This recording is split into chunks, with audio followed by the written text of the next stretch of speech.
My full name is Rubina. It's the Jennifer of my people. Because I give Jenny energy. It's the kind of energy I give if I was a white girl. That is kind of. Yeah. Yeah. I can totally see that, actually. Because Rubina is literally the Jennifer of our people. Do Jennifer Aniston. Can I do Jennifer Aniston? That's all we know how to do. I do that thing. Like, yeah. Yeah. I have the cheekbones for it. Oh, Dave. Yeah. David Letterman. Yeah.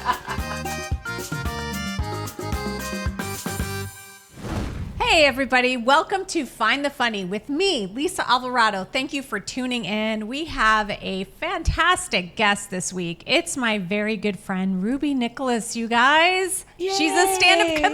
Give it up for Rubi. Thanks so much, Lisa. It's great to see you. It's so good to see you, It's too. been a while. I know. Like a couple years at least? More than that. It was at least pre-pandemic. Yeah, for sure pre-pandemic. I can't remember the last time I was in LA before the pandemic. And then it just like, I don't know. I feel like the pandemic was the great eraser. I just started time over again somehow. I'm just like, well, my life started in like 2022-ish, you know? A lot of changes for a lot of people, actually. Now you're somewhat living in California. I am. So I'm in LA now, which is fun. And I have a little place in North Hollywood / Studio City in the little Valley Village. I love it so much. It's so cute. You know, I'm a village idiot, so I'm a big fan. I like go around and I met all the like local store owners and stuff. They're such cute. It's cute. Yeah. I like it so much. I love it. I love that you're getting to know this city. I mean, there's so many places to perform too. Yeah, I'm excited. And it's tough though. It's tough getting, I mean, much respect for coming out here and trying to get some stage time because damn. Yeah. It's hard for me and I live here for a long time now. Yeah, I know. I don't know. I just think I'm lucky. I'm fortunate. I have a good voice. And ultimately, there's not been another Pakistani mom. Comedian. I might switch it up for next year. Just tell people you're Pakistani. You pass. I tell people, they're like, what are you? I'm like, I just Pakistani. I'll pass for whatever you want. What do you want me to be? Yeah, exactly. You know? I did a local commercial in Pennsylvania. And the media guy knows me for a long time. Yeah. And called me and said, hey, can you do me a favor? Do you think you could play Latina? And I said, for sure. I think I can. I'm a little concerned, right? So I'm thinking about it. I'm going to talk to my friends and people who have the right accent and stuff.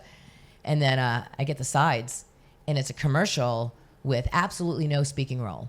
Like, did you just ask me to play a mute Latina? Yeah. I think I got that. Like, what? I have to walk in, shake an attorney's hand, and walk out. And underneath me, it goes, "Se habla español," right? Like, that's it. That was the whole commercial. You should have walked in with a baby. I swear to God. Like, so funny. 2 babies in your arms, with pregnant. like the cool Ecuadorian strappy wrap things. Yeah. Those are cool, Yeah, you know? Exactly. I don't know how they do it. So I want to get a dumb. loom and knit one. Yeah, exactly. And how do they know if you're not? It's the only people that are checking up on that is them. Right. You always want to book ethnically ambiguous people. Right. Because that's good across the demographics. It's like, sure. Don't make her Latina. Just make people wonder. Vaguely ethnic. Yeah. I mean, I check all the vaguely ethnic boxes. I can say that. Me too, kind of. Yeah. People don't know. They're like, is she white? Is she Italian? Yeah. Is she Portuguese? The worst one for me was I did a brown show in New York. It was called Brown and Privileged. It was all South Asians. Brown and Privileged? Oh yeah. Gosh. That's my team. These are my team. That's my team. Well, I don't deny it. I don't like it when people are like, oh, Gen Xers. I'm like, listen, we were born into great privilege. Yeah. You know, I'm so grateful for that. I stand on the shoulders of giants. I'm very well aware of that, right? Yeah. And when the Gen Zs are like, well, you guys should have our backs, you know? And I'm like, not really. We're still waiting on an inheritance. I'm not going to have anyone's back until the boomers are all gone. Right? Like, we're still holding. Yeah. Yes, Gen Xers. I'm in a holding pattern as a Gen. I don't care what your problems are anymore. I'm going to live true to my Gen X ways, you know? I love how we met. We met on the show America's Funniest Mom 2. It was 2, right? 2. Second season. Season 2. And we were roomed together. Me and Ruby got a room together. There was how many? I don't even remember. Were there 20? The big finale was actually 21. Oh. Was the first time in New York. Okay. And there were 2 houses of us. Remember they had like the Paula Bell group was separated from out. There were 2 sets. Hardly remember. I remember all of it. Yeah, I elephant memory. I knew that Ruby would know every single fucking detail. Everyone makes fun of me for that. It's so bad. Yeah. Yeah. The guy in my life is like, it's problematic. You know, I think you remember everything. Like oh my gosh, it, guys love me. I don't even remember my last name. That's all right. great. So, that's so funny. All right, so we met on season 2. So we met on season 21. There were 21 in the finalists. The finalists, right? So when everyone came into the house, and I remember they said, LA doesn't just stand for Los Angeles. Welcome everyone, Lisa Alvarado. And they called you LA. From the beginning, and you were so fancy and had sunglasses. Like that's so me. Oh, look who it is! You made it. Give me a hug. I made it. I was excited. I had all the outfits. Right? And like, I am like this podunk from the middle of nowhere, country girl. I lived in Denver, happenstance at the time, right? This was like, I think I was out of Pennsylvania maybe 2 years of my life.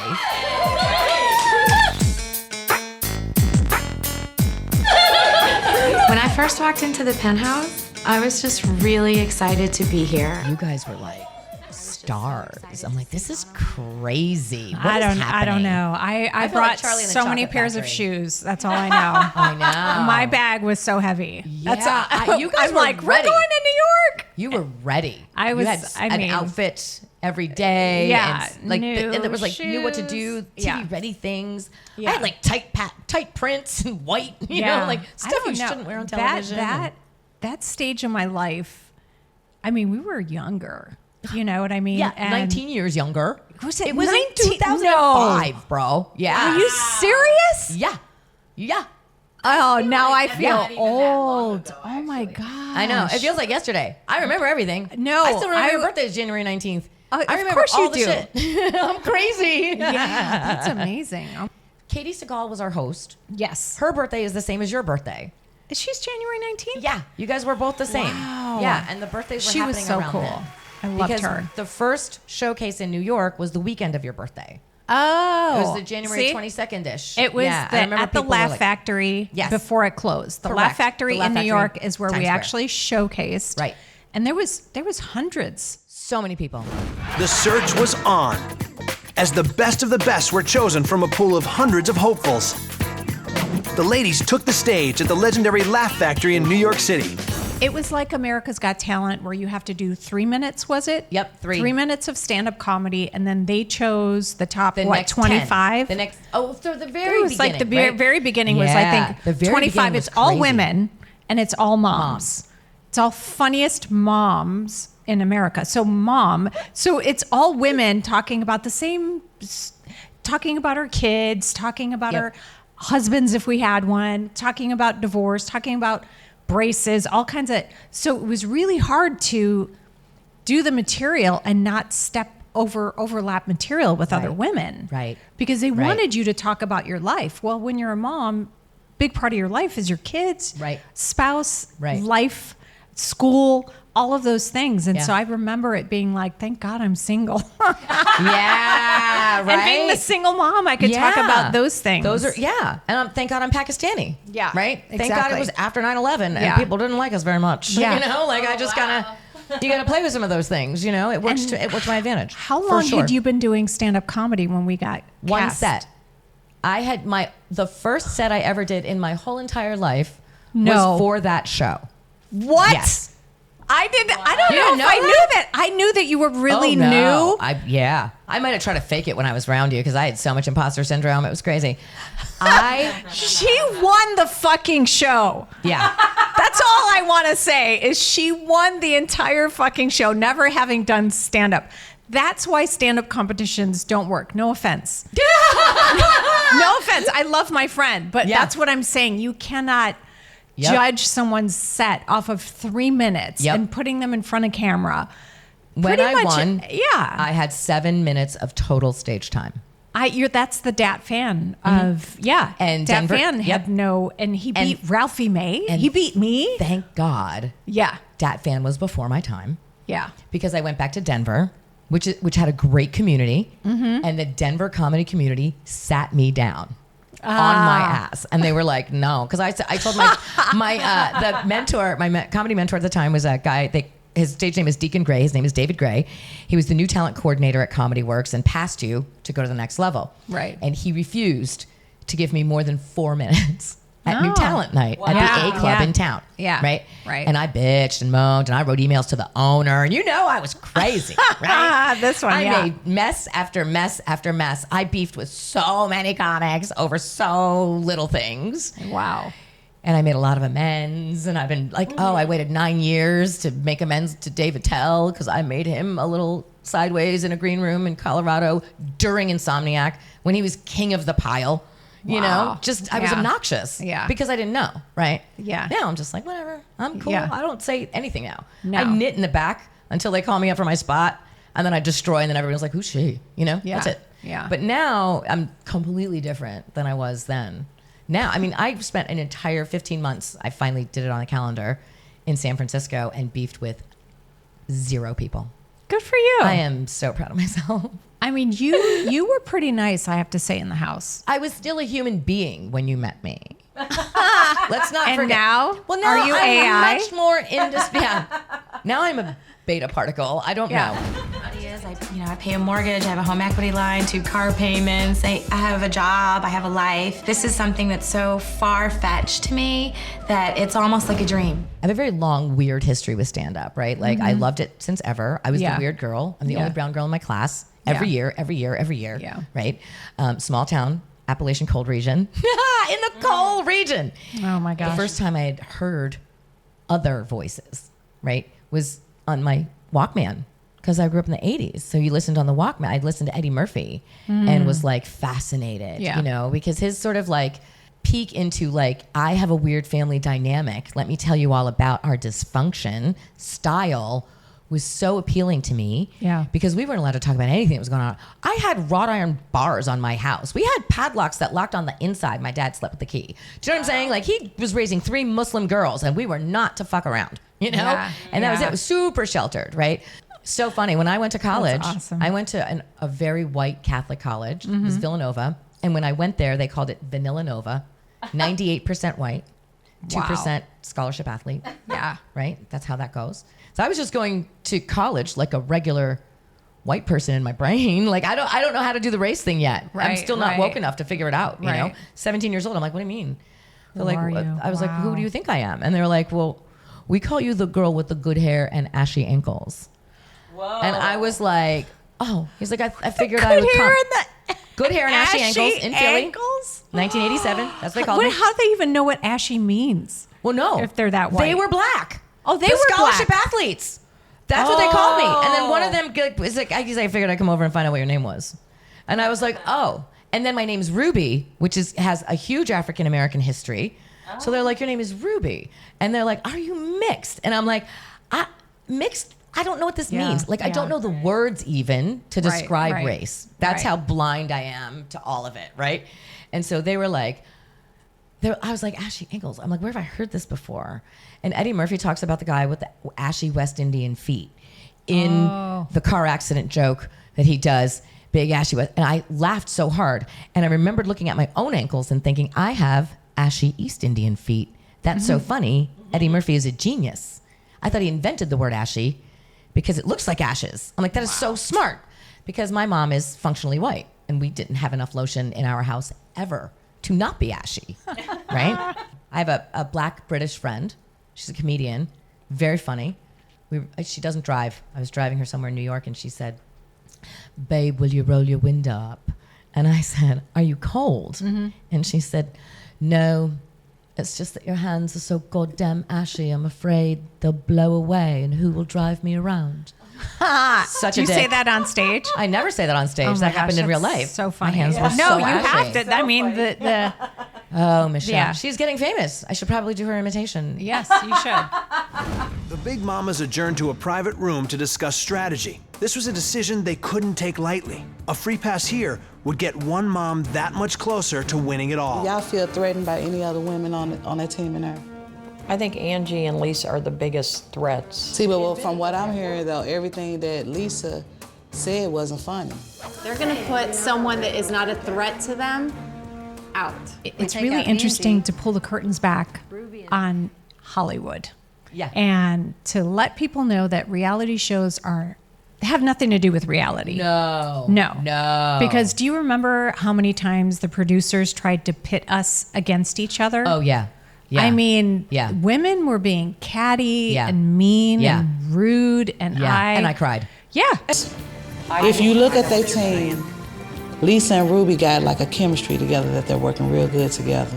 I totally wouldn't be shocked if they decided on me because they know, they know I'm the one with the least experience. Who do you want to pick?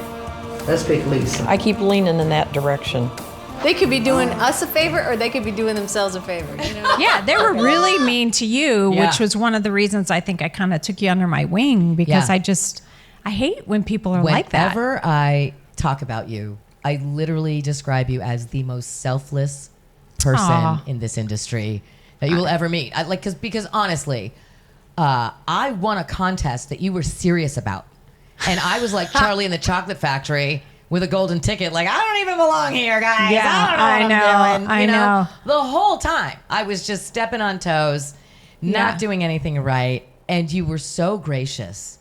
But you were kind. You were trying. Well, we have decided to choose Ruby. Okay. Honestly, I think they chose me because they think I'm the weakest link on the top 5 team and that, they'll get their chance to beat me later, and I'm really not a threat to them. You weren't being pompous. You weren't being, but you were being attacked quite a bit. I think the more veteran comics were really kind of shoving you. And I wasn't that much more veteran than you. Probably, 6 years in or something? I don't know. 7 years. Yeah. Felt like so much time to me. Oh, well, Compared it to, was. But then there were other comics that were more 14, 21. Yeah. But, they were haters. Yeah. There was some people, like there was one girl in particular that picked on me so much. On camera, off camera. Yep. No. I don't mention her name. We don't mention the devil's name. I'll tell you. I run into her. Like, was it number 4? Remember Probably. when I won? It was Whoever somebody it was, they were a loser. Now I have my wits about me and I fight back. Yeah. I never did then. I didn't even know how to address like a heckle or a person saying something sideways to me to my face. I remember you telling me to not laugh at jokes that were not like, I was still such a lay person. Yeah. I was laughing so hard. Do you realize you taught me what the phrase callback meant? I was describing to you, I was like, you know what I love? I was telling you about the Chris Rock hour, and I was like, you know how in the end, when Chris Rock talks about the chicken again, that is hilarious to me. And you're like, that is a callback. And I was like, what is that? And you were like, I mean, how you didn't kill yourself or me, I don't know. We are bonding in one of the most exciting cities in the world. And there's just so much personality. Stop honking! And love in this city. Then January was when we went to New York, because they did callbacks in December. So I do one set in life. The way they ran it in Denver, and I didn't know it was serious until that night. Yeah. So my daughter, a couple of weeks before, 6 years old, honest years, Mom, you're fat years. They just tell you everything, right? Yeah. Saw the commercial on Nick at Nite. Mm-hmm. Saw the commercial on television and said, Mom, you're really funny. Everyone laughs when they're with you. You should try for that contest. Aww. This is the only knowledge I had of this contest, of this industry, of this moment in time. Oh my gosh. I'll never forget it. I was walking down the hallway toward the office. My ex-husband was playing some stupid game on the computer.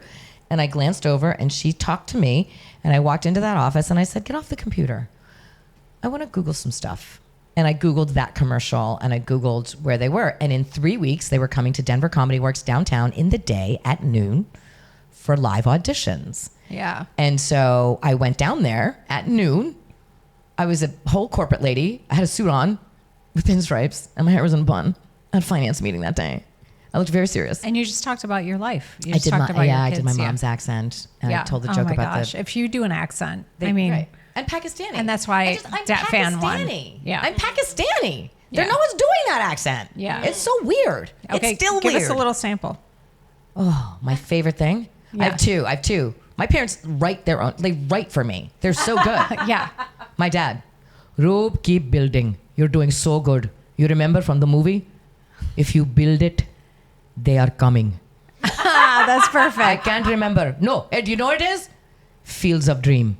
That one. Yes. And I'm like, yeah, here we go. Many fields, one dream. That's what the movie was all about, Dad. I love it. He's just dumb. In the same week, I haven't even done this on stage yet. In the same week, my mom, are you still traveling? Because you know what they say. A rolling stone will always keep rolling. That's it.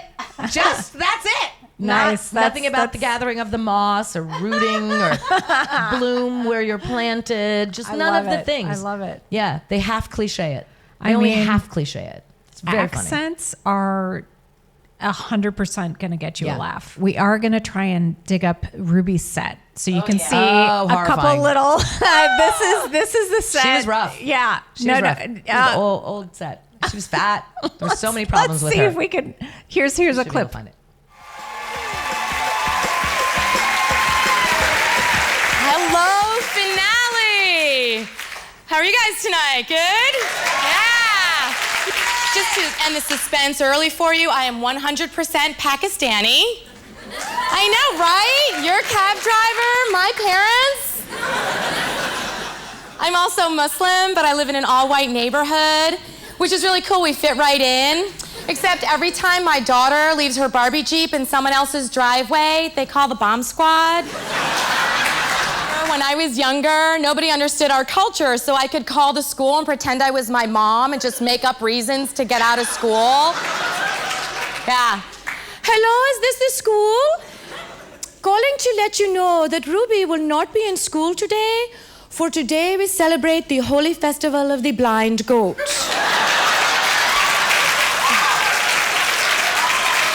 I have two little girls. They're 6 and 3. A couple of months ago, they got inside mommy's once-a-month box from under the bathroom sink.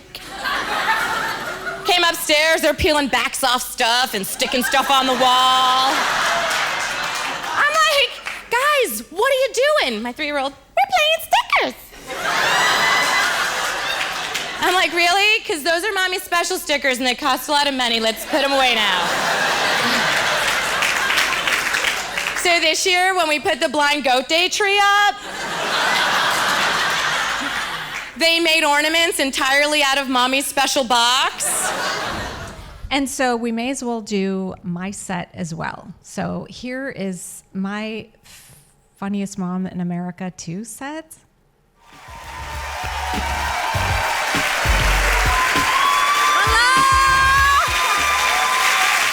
Hola, ¿cómo están?